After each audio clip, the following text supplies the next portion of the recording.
So once again, welcome to this event. And I'm not just transplanting the talk that I was going to give on Sunday to now on Friday, because it doesn't fit. My intention on Sunday was, having listened to all of you and experienced with you the process, to draw together the threads and the experiences and to try and put it into a harvest basket. I'll have to shorten that to 10 minutes on Sunday when I close the event.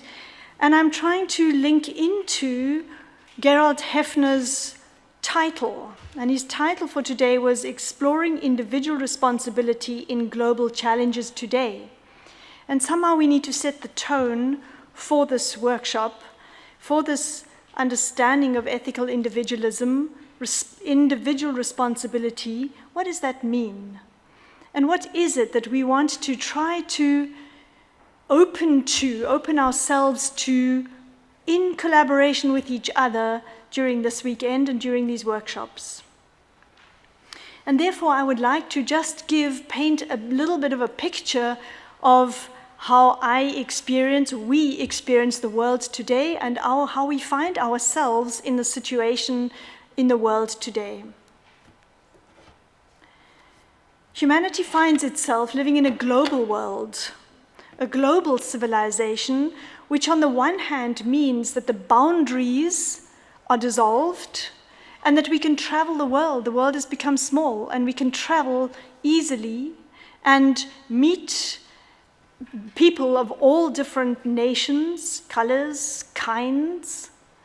But at the same time, we experience that these open boundaries somehow, and particularly in the cities where people merge and mingle and live and work together, that somehow at the same time as this possibility and this reality that we are merging and mingling with one another, at the same time we are in a way tending to regress back into a collective consciousness, where we tend to withdraw back into a safe place, a place where we feel comfortable, where we, be it a language group, be it a nationality, be it a religious denomination.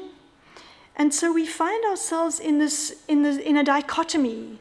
On the one hand, the possibility, and I think also the wish to traverse the boundaries, meet everybody, have hundreds of friends through Facebook or through our internet connections, but at the same time regress back into a safe space because it's challenging to be out there and threatening. We feel that it's increasingly difficult to make and develop and grow real relationships with each other, to meet on a level of human being to human being. It's becoming more and more difficult. Why is that? Why is it so challenging to go beyond ourselves, expand ourselves, and include the otherness of somebody else? Why do we tend to hold on to ourselves? Is it because we are unsure of ourselves? Is it because this place is too cramped in the overpopulated world? What is it? Why are we unable to have spontaneous connections? Why is it that we tend to feel lonely, isolated, vulnerable within ourselves and even more so within the communities? Rudolf Steiner predicted this. He said we are going into a phase of evolution, of human development, where it will become ever more difficult to truly meet the other person. Ever more difficult to open ourselves in a real relationship to another person. Why? And somehow it seems to have to do with this developing or emerging self-awareness. And somehow if we track the development of consciousness in history, the development of self-awareness in history, through history, we can see that the more self-aware we became, but also the more science helped us to penetrate and understand the phenomenon of the natural world, the more detailed and explicit our understanding of ourselves and of the material objects in the world become, the less possible it is to expand and meet other people, the less possible it is to develop real, spontaneous experiences and relationships with other people. And so much, we've become so self-sufficient, so much of our lives we can manage on our own, we think, at least our outer external management of our lives, that in a way we fall into the illusion of thinking we don't need other people. And yet our soul nature, our inner capacity, our personal relationship to ourselves and the world is suffering more and more under that, revealing itself at first in isolation and loneliness and vulnerability within ourselves. And yet, particularly through the sense of isolation and loneliness and vulnerability, we can sense an emerging impulse, an emerging longing. I described it briefly earlier when I introduced this. An emerging sense of there must be more. An emerging longing within ourselves, an impulse to do something, to engage somehow. And yet it's so difficult to identify what and how and where. So what do we do with these emerging impulses? And we can see, particularly among the young people, and even the younger people, the generation, my grandchildren, these little people who are now entering into the world, they bring with them something different, and you do as well. Something of an impulse, we've got to do more than the oldies have done. We've got to do more than the world, than what is manifested in the world. And what do we do with this impulse?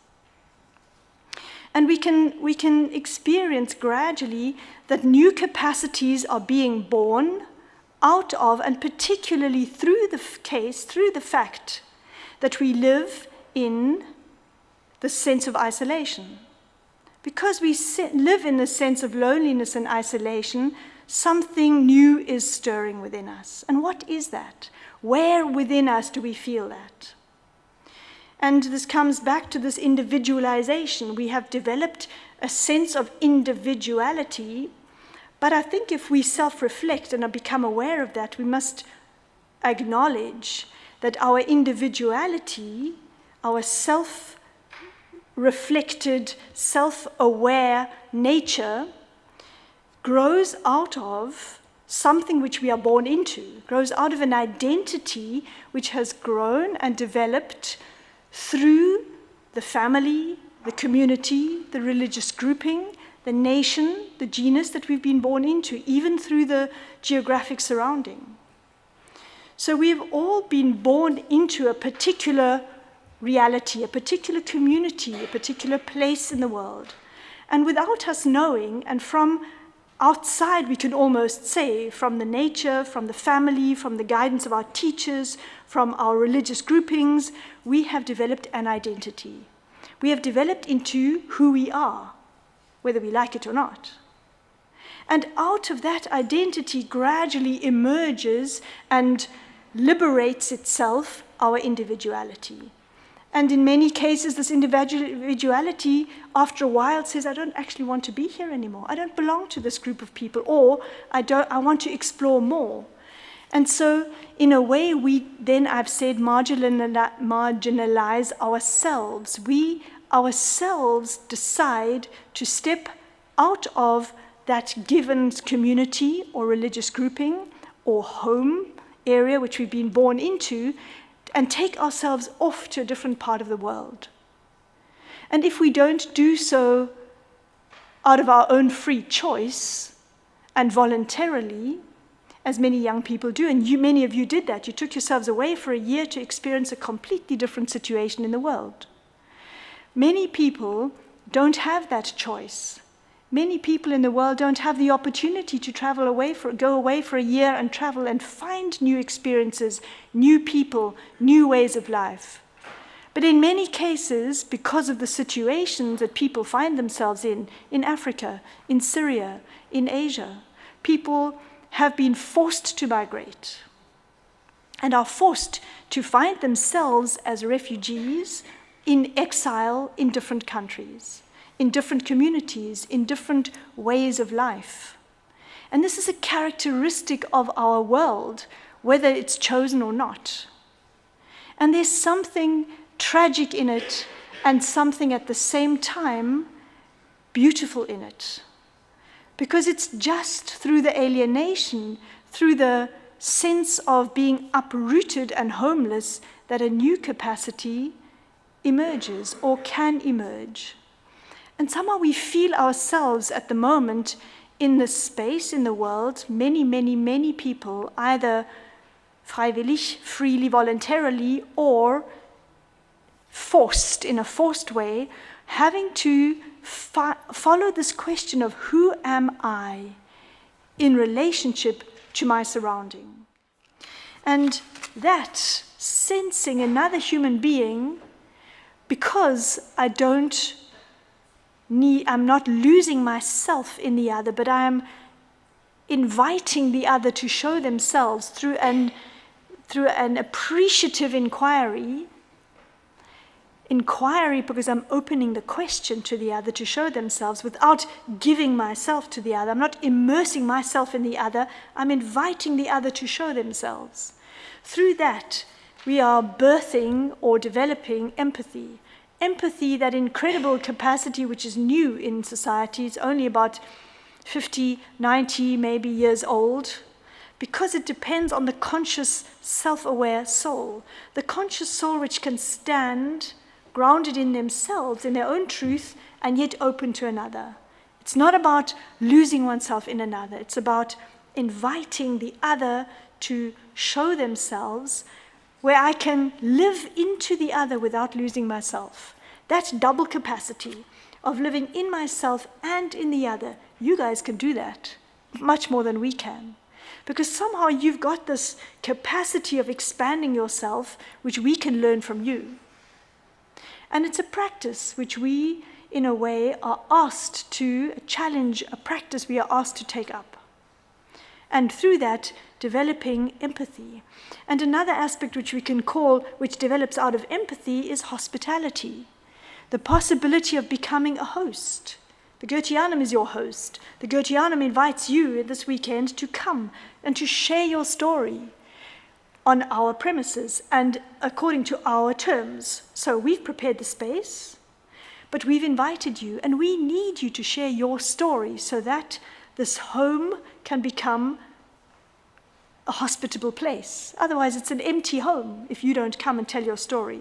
And you, as the guest, allow the Goetheanum to be a host. You bring your story and your experience and allow the Goetheanum to be a hospitable place. Do you understand that? And that as a quality in everyday life comes, first of all, through the practice of seeing, of really looking. The second one is listening. How do I truly listen to another human being? And in seeing, I go from myself to the other with interest and I invite you. With listening, I open myself. I open an aspect of myself. I clear a space within myself. I silence an inner space within myself to make space for your voice, your being within me. I'm not moving towards you now so much as I'm inviting you into a space which I'm clearing for you. And that is a space where I, in a way, invite you into my space. It's also hospitality. It's also saying, come into my home. But in a way, it's also affirming you as who you are, even if I don't fully understand you. So this affirming who you are, inviting you to be yourself within me, whether I understand you or not.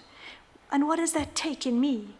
That takes a particular level of self-awareness, a particular level of being grounded in myself, that I'm not threatened by what I don't understand of you, that I'm not threatened by you bringing something different into me. And that is a capacity of love. Whereas the first one, seeing, is a capacity of devotion. I devote myself in interest to you when I look at you and invite you to tell your story. But I develop a capacity of love when I open my space to you and invite you into that space. That takes practice. That doesn't just happen naturally and automatically. And I need to be very strong within myself to allow you to come and share in that process of love which I want to open to you. But I need to be sure that it's not dangerous for me. So I need to sense and discern within myself all the time, where am I in that? So again, this double processing. And then this third step of understanding. How do I truly try to understand you? How do I listen to your story, hear your story, understand your truth, particularly if I think it compromises my truth, particularly if it's different to what I've believed all this time, particularly if it's something I've never thought of before? How do I accommodate that and learn to understand you and want to understand you and not shut you off? And in a way that depends even more on me knowing myself and being authentic in my own truthfulness, truthful to myself, truthful and consequential in my own knowing of myself. In other words, not knowing what I should do and doing something completely different, but that real authenticity of walking my talk and practicing what I preach. And there too, that's quite a practice that doesn't come so easily. But if I can really stand in my truth and say, this is my truth, even if it's so small, share your truth with me, then together we can build a bigger truth. That truthfulness is something which is not natural in our world anymore. Untruthfulness has become habitual, it's become part of our news, part of our life, where we don't even know what to trust anymore. And can we take on to practice a truthfulness, first of all, with ourselves, and then a truthfulness in understanding the other. In other words, opening ourselves in our own truth to the truth of another. That's not an easy process. And that depends, again, coming back to where we started, that depends on the identity being comfortable and knowing itself as an identity grown out of my home, my cultural environment, my language, my group of people, my home. Can I acknowledge that?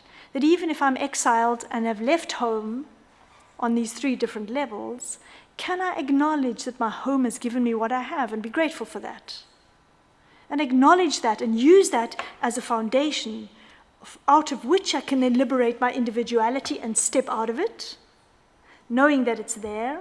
It's like the ground, the anchor from which I can then move out, and develop this individuality in a constant process of growth and transformation and development, going ever more beyond the capacity that I have developed and know to a next stage and a next stage and a next stage of stepping constantly into a new level of unknown.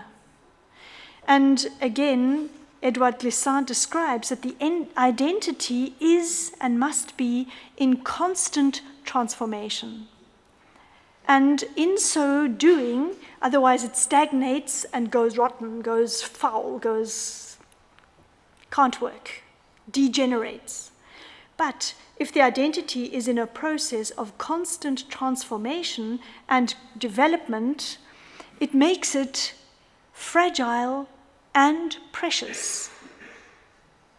Fragil und kostbar, beides. It makes it fragile and precious. And Rudolf Steiner says that the I, the self, that emerging self, that emerging individuality knows and defines itself by and as being in the world. And by being in the world, it finds itself through the reflections and through the responses in the world. We can't sit in a quiet meditative space of contemplation or on our computer on our own and know ourselves, get to know ourselves. We get to know ourselves in the world. The I, the self, defines itself as in the world, thereby placing itself constantly in a place of risk. Again, fragile, placing itself in a place of risk, in a state of risk. And the individuality creates the risk and then grows and becomes through it. The identity, the I, the self, places itself in a situation of risk and then grows and becomes through that.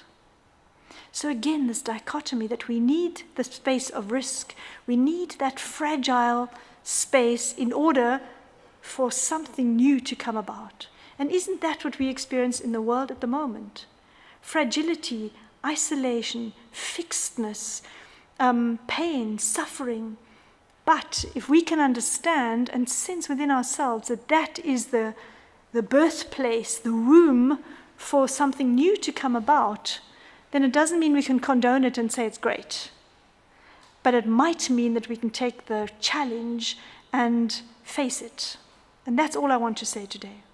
Can we take up the challenge of the suffering in the world so that possibly something new can come about, something new within ourselves and something new within the world? And Rudolf Steiner describes it as follows. He says, the human being becomes ever more human by becoming an expression of the world.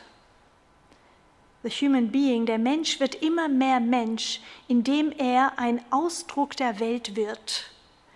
The human being becomes ever more human by becoming an expression of the world. He finds himself not by seeking himself, but by uniting himself voluntarily, freely, willingly, with the world in love. Also, findet sich nicht, indem sich sucht, sondern indem sich in freie Liebe zu der Welt verbindet. Zu der Welt verbindet in freie Liebe. In Freiheit in Liebe. I don't know the words exactly in German. But let's just look at that concept, that sentence. The human being becomes ever more human by becoming an expression of the world. And this is my question to you, which we've got a little bit of time to discuss. What do you understand by becoming an expression of the world? It's hard enough to express ourselves as an individual. How do we express ourselves as the world? If I become an expression of the world, if you become an expression of the world, what does that mean? That's the first question we're going to discuss just now. He finds himself not by going out and seeking himself or going in and seeking himself, but by uniting himself voluntarily, freely, in Freiheit, willingly, intentionally, with the world in love. How do we do that? What does that mean? To unite ourselves with the world in love. I said love is making space for the world inside of me or for the other inside of me. Now Rudolf Steiner says uniting ourselves with the world in love. And he says we only become ourselves if we can do that. We only become a true expression of our true self if we can unite ourselves in love with the world. So my questions now for us to discuss before we go on to the hearing about the workshops which you can then sign up for. And we've got 15 minutes, 10 minutes might be enough, to just discuss with your neighbors, now not your group of 6, but just whoever's with you, what do you understand by becoming an expression of the world, ein Ausdruck der Welt werden? What does that mean? What does that mean to you? Wie kann man ein Ausdruck der Welt werden? Was heißt das? And second of all, how do we find ourselves through deeds of love, uniting ourselves through deeds of love? What is a deed of love in which we unite ourselves in the world? What on earth could that be? And not just loving everybody, because we can't love everybody. Let's not fall into illusions and into nice big pictures, but let's look at one little tiny aspect which perhaps we can take on. Those are my challenges to you, my questions to you to just engage with. Is it clear? Do you understand what I mean? Yeah? Good.